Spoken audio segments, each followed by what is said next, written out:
Winnie the Pooh.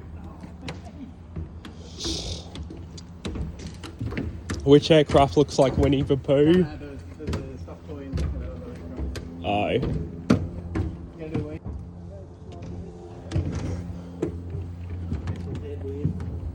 Yes.